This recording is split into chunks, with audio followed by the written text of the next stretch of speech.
નમસ્કાર, હું રાજ. આપ જોઈ રહ્યા છો સ્પાર્ક ટુડે ન્યૂઝ. લુણાવાડા ખાતે ગેરકાયદેસર રીતે બાંધવામાં આવેલા આરએફઆ એપાર્ટમેન્ટ મુદ્દે લુણાવાડા નગરપાલિકાની કાર્યવાહી સામે અનેક સવાલો ઊભા થયા છે.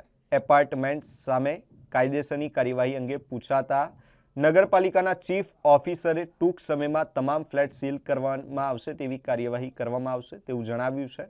મહત્વનું છે કે 18 જૂન 2026ના રોજ લુણાવાડા નગરપાલિકા દ્વારા આરએફઆ એપાર્ટમેન્ટના કુલ 30 ફ્લેટમાંથી માત્ર 8 ફ્લેટને જ સીલ કરવામાં આવ્યા હતા. બાકીના ફ્લેટો સામે કાર્યવાહી ક્યારે થશે તે અંગે સ્થાનિકોમાં ચર્ચા શરૂ થઈ છે. સૂત્રોના જણાવ્યા મુજબ અગાઉ સીલ કરાયેલા 8 ફ્લેટના સીલ બિલ્ડર અને માલિક દ્વારા તોડી નાખવામાં આવ્યા હોવાનો આક્ષેપ કરવામાં આવ્યો છે. જો આ આક્ષેપો સાચા હોય તો જવાબદારો સામે નગરપાલિકા શું પગલાં લેશે તે પણ પ્રશ્ન ઉઠી રહ્યો છે. સ્થાનિકોમાં એવી પણ ચર્ચા છે કે આરએફઆ એપાર્ટમેન્ટના બિલ્ડર અને માલિક દ્વારા નગરપાલિકાના નિયમોની અવગણના કરવામાં આવી રહી છે. ગેરકાયદેસર બાંધકામ સામે કડક કાર્યવાહી થશે કે નહીં તે અંગે પણ લોકો હવે નગરપાલિકાને સવાલ પૂછી રહ્યા છે અને લોકોની નજર હવે નગરપાલિકા પર ટકેલી છે. હાલ લુણાવાડા શહેરમાં આરએફઆ એપાર્ટમેન્ટ મુદ્દો ટોક ઓફ ધ ટાઉન બન્યો છે અને લોકો કાયદેસરની કાર્યવાહી ક્યારે થશે તેની રાહ જોઈ રહ્યા છે.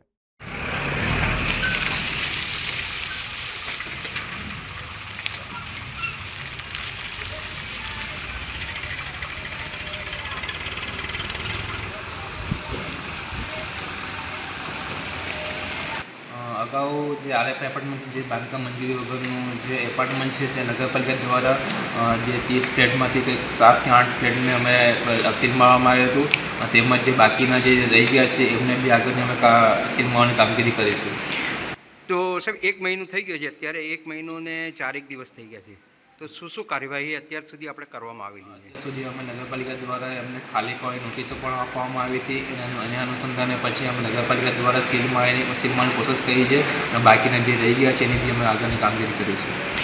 તો અરદ બિલ્ડર દ્વારા કોઈ પણ પ્રકારના આપણને કોઈ કાર્યવાહી માટે કોઈ કાગળ કે એવા કોઈક જવાબ આપવામાં આવેલા ખરી? હા, અગાઉ જે બિલ્ડર દ્વારા જે કંઈક જવાબ આપવામાં આવ્યો છે એ હાલ નગરપાલિકા લેવલ ઉપર છે. શું નામ આપનું સર? નરેશ નગરપાલિકા.